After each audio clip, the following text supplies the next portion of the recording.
Naiuwing muli ng National University ang kampyonato sa UAAP Cheer Dance Competition 2025. Ito na ang kanilang ika-9 na korona mula sa nasabing patimpala. Narito ang report. Muling umingay ang MOA Arena kagabi sa nakamamanghang performances ng 8 universidad para sa UAAP Season 88 Cheer Dance Competition. Mabilis at mas komplikadong stunts, yan ang ipinamalas ng National University Pep Squad ngayong taon. Mula simula hanggang dulo, all out ang hataw ng NU sa kanilang ninja-inspired routine. Sa pamamagitan ng kanilang explosive energy at high-level execution, muli nilang inangkin ang korona ng kompetisyon. Ito na ang kanilang pang-9 na kampyonato na nakaagaw sa pwesto ng University of the Philippines at University of Santo Tomas bilang may pinakamaraming panalo sa larangan ng cheer dance. Hindi naman makapaniwala si head coach Gab Bahakan sa natamong kasaysayan ng kanyang team sa pagdomina ng cheer dance sa nakalipas na mga taon.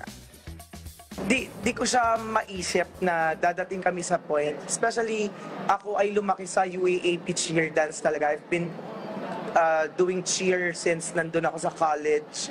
Kami ng mga coaches ng NU, alam namin yung history ng NU before. And di kami makapaniwala na kami yung coaches na talaga for NU to bring history sa kanila.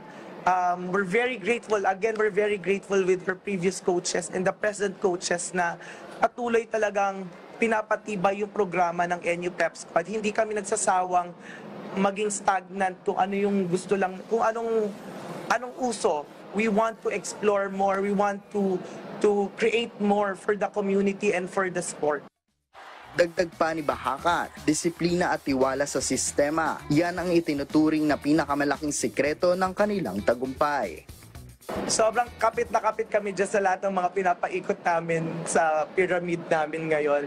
Yung tinatawag lang Ferris wheel na pyramid last year, we wanted to create a variety of that. So kung napansin nyo, lahat ng halos pyramid namin may umiikot, may pa-twist, mayroong umiikot na parang washing machine na parang we know already na the audience nagustuhan talaga lang yung ginawa namin last year. And just to create a variety, sobrang fulfilling ngayon. Nahirapan talaga yung mga kids kasi it's very new sa mata talaga ng community natin. Samantala, matindi rin ang ipinakitang galing ng Adamson Pep Squad na nag-deliver ng kanilang adventure routine at nakuha ang first runner-up. Kasunod naman ng FEU Cheering Squad na muling nagpakitang gilas at nakuha ang third place sa kompetisyon sa kanilang Batang Pinoy routine. Umukit ng legasiya ang NU Pep Squad para sa kanilang 9th championship title sa UAAP Cheer Dance Competition dito sa MOA Arena sa Pasay City. JB Junio para sa Atletang Pilipino para sa Bagong Pilipinas.